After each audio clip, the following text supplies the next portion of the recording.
morning. It is Monday. I've already gone through my emails, finished some things off, packaged some things, and now I am going to film my first book club video. This top I never wear, but it's quite cute. It's just so impractical. It has the sleeves, gets stuck everywhere. Gets stuck on door handles, in drawers. This like grey eyebrow hair. Which one is it? It's this one. Oh, you can see it. It's like a grey eyebrow one. Everyone's telling me don't take it out because 5 more will appear.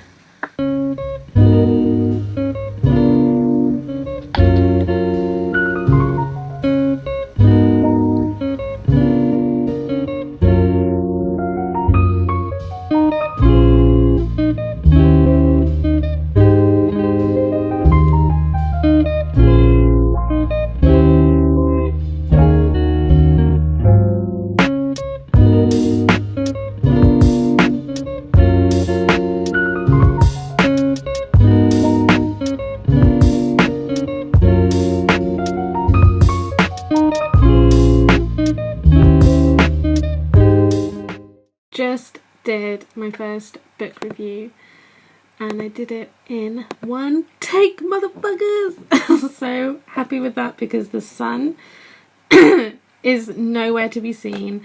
It is cloudy AF and I got shit to do. I don't really want to do it again. So I'm really excited for that. Hello and welcome. My name is Natalie Byrne and I'm an illustrator based in London, and this is my first book review of my book club.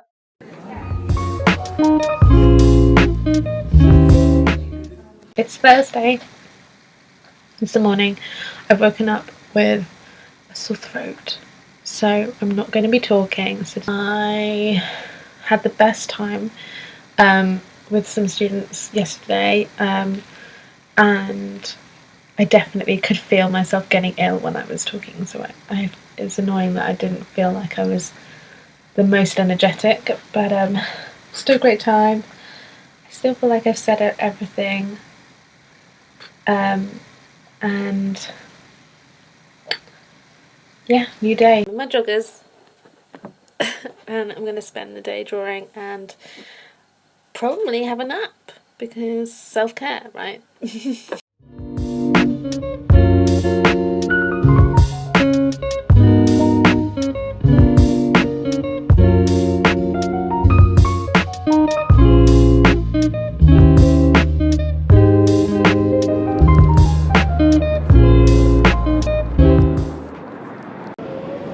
I am heading to the post office because I've done half of the Valentine's Day commissions, and so thank you to everyone who has bought from my shop recently. It really means a lot and it helps me continue doing what I'm doing.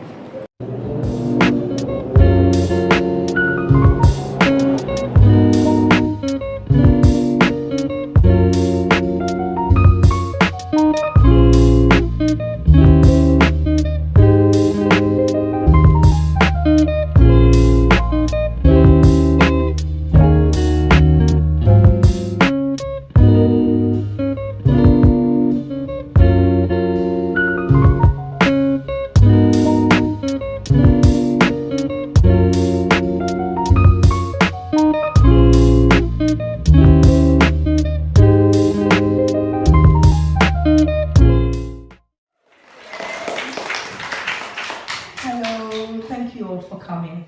What I really wanted to say to you is just to thank you and speak as a survivor of FGM. I would like to say thank you on behalf of the 200 million women and girls who are living around the world with the consequences of FGM. As we all know, FGM have no place in our world, but I would like to thank you all for coming today. And remember, when you leave here today, please remember why we're here. please remember all those girls, all those women that who haven't got a voice. You can be the voice. You can change around things. You can give them a platform to be just like me today. I was traumatized, and I didn't speak about my experience until I was like 30. So thank you all so much. But please just remember that and make a change when you go today. Thank you.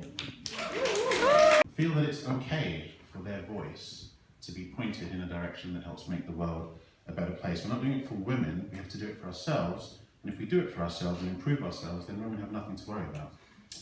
That's it. Thank you.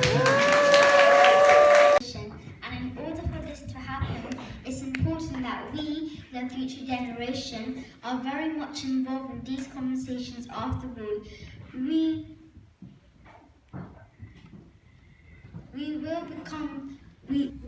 will become adults one day, and we may become parents. We can all give ourselves a pat on the back because our hard work has meant that we are seeing a decline in FGM, but there's still so much more to do.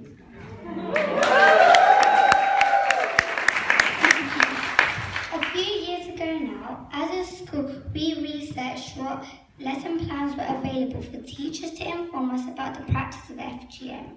We soon found out that if you are in secondary school, it may be a little bit too late for you to learn about it. FGM carries out mostly between infancy and the age 15. At Norbury School, we learn about FGM in third year at about 7 years old. It is important to give awareness when it's wrong, and it's about having the vocabulary to speak up when it's wrong. In addition to FGM lessons, we also use the slogan, "My body, my rules." This helps me to remember that I'm in charge of my body and I have the right to be safe. We also use the pants rule. This is how we remember pants. P. Privates are private.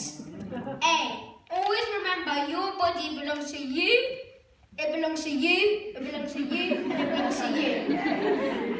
No means no. T. Talk about secrets that upset you. S. Speak up, someone can help. We're going to be able to move a lot faster. It's not one organisation or one individual, but it's 1,000 people moving together. And if we're going to be aiming to end FGM by 2030, which is only 11 years away, which is not that long, we need to work smarter, not harder. We need to share resources, we need to share information, and be open about that and not think that anybody's trying to rob anybody of anything, because we're not. Our one goal is to end FGMC by 2030. To give up. They keep telling her that it should be tough, that it hurts in this world as a girl, but that isn't good enough. Because our society is stuffed with injustice that exists to restrict women's positions, to limit our ambitions and visions. But we're tired of the division, the societal division between men and women upheld by artless, outmoded, patriarchal systems. Listen, I refuse to live in a world where millions of girls are the victims of FGM, where the FTSE 100 companies are invariably run by men, so I'll say it once again. I refuse to live in a world where there are forced child marriages, where we endure harassers in tube carriages, where hundreds of Nigerian schoolgirls can be kidnapped and vanish, and 1,000 days on, the Western media no longer bats an eyelid. We cannot close our eyes to this crisis when 1 in 4 women suffer domestic violence in their lifetimes, when that statistic doubles for deaf women. How can we choose to stay silent? So we need to notice ourselves, the school desks left empty in cutting season, the distress that this epidemic is breeding. We need to keep speaking, screaming, from government bills to billboards, until we acknowledge our collective failure to protect all genitalia. We all have a part to play here to make this finally stop. We must keep the fruitful, beautiful bodies of our sisters uncut. Cheers. Thank you. That event was incredible. It was hosted by the Vavengers. All of their links will be in the description below, along with my book club video. Thank you so much for watching another video from me, and I'll see you next week. Bye!